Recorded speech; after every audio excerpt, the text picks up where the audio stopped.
Halo Bapak Ibu dan Saudara sekalian, bagaimana kabarnya di pagi hari ini?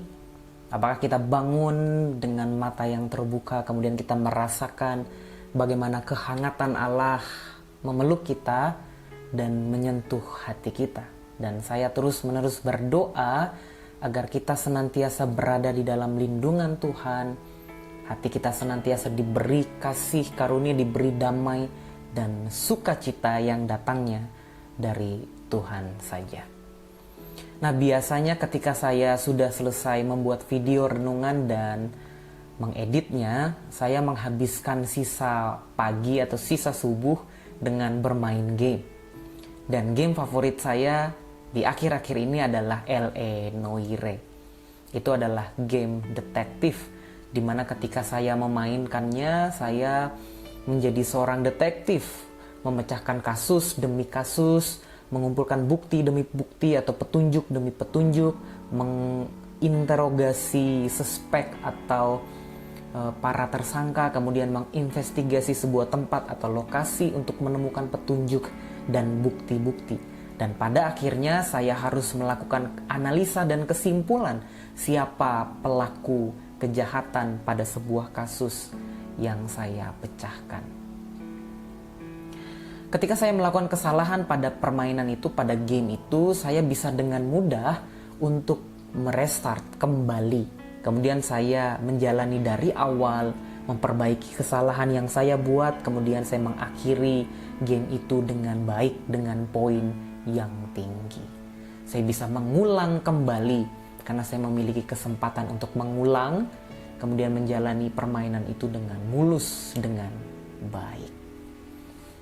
Kalau saya menggambarkan kehidupan adalah seperti sebuah game, maka kehidupan kita adalah game yang hanya memiliki satu kali kesempatan dan tidak bisa diulang. Kalau kita menjalani kehidupan kita, kalau kita melakukan kesalahan dan pelanggaran, maka kita tidak bisa kembali ke masa lalu dan memperbaiki kesalahan itu. Tetapi yang bisa kita lakukan adalah menjalani kehidupan kita, menanggung setiap resiko atau menanggung setiap konsekuensi yang harus kita lewati atau jalani karena kesalahan atau pelanggaran yang kita buat.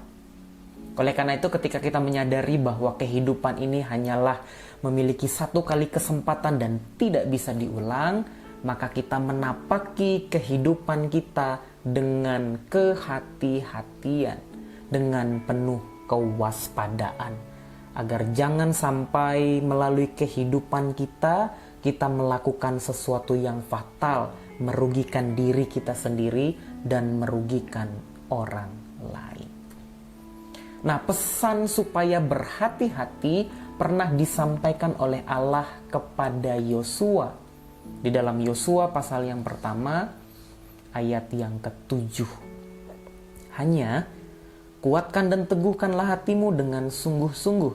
Bertindaklah hati-hati sesuai dengan seluruh hukum yang telah diperintahkan kepadamu oleh hambaku Musa. Janganlah menyimpang ke kanan atau ke kiri supaya engkau beruntung kemanapun engkau pergi. Allah berpesan kepada Yosua, seorang pemimpin yang baru diangkat oleh Allah, untuk yang dipercayakan oleh Allah untuk membawa Israel ke tanah perjanjian. Untuk melakukan perjalanan itu, untuk menyelesaikan tugas itu, Yosua perlu sebuah prinsip di dalam hatinya, yaitu kehati-hatian. Kata hati-hati itu berarti waspada. Kata hati-hati itu berarti kita mengingat-ingat. Ingat jangan sampai jalan ke sana. Ingat jangan sampai ke sana. Ingat harus lurus sesuai dengan firman Tuhan. Nah, Allah memperingatkan Yosua supaya Yosua bisa berhati-hati. Yosua harus mengikuti setiap petunjuk atau setiap firman Allah yang pernah diucapkan oleh Musa. Yang menjadi pedoman kehati-hatian Yosua adalah firman. Dari firman itulah Yosua mengetahui patokan-patokan atau jalan-jalan yang harus ditempuh, atau jalan mana yang tidak boleh ditempuh.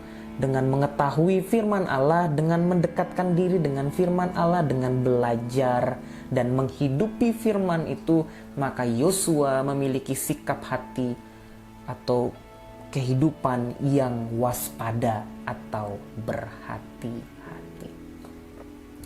Demikian pula di dalam kehidupan kita, penting bagi kita untuk menjalani kehidupan kita dengan hati-hati atau dengan waspada.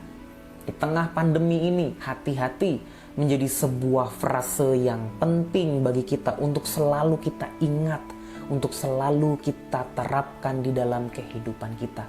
Berhati-hati agar jangan sampai tindakan kita melukai diri kita sendiri atau melukai orang lain. Jangan sampai kata atau diksi yang kita ucapkan melukai diri kita sendiri dan menyakiti orang lain.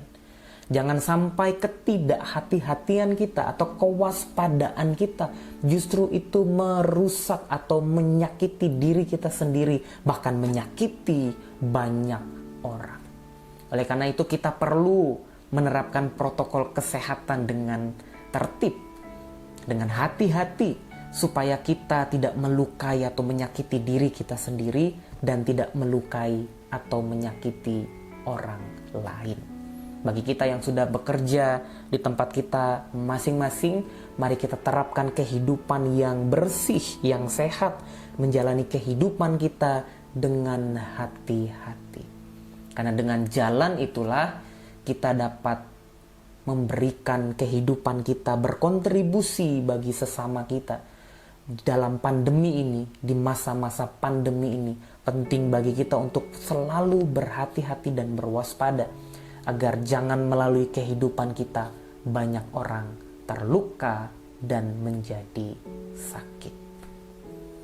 Kiranya renungan di hari ini terus-menerus menguatkan kita dan mengingatkan kita agar kita berlaku hidup sesuai dengan firman Allah, yaitu berhati-hati. Tuhan Yesus memberkati. Silakan berdoa, nanti saya akan tutup dalam doa bersama.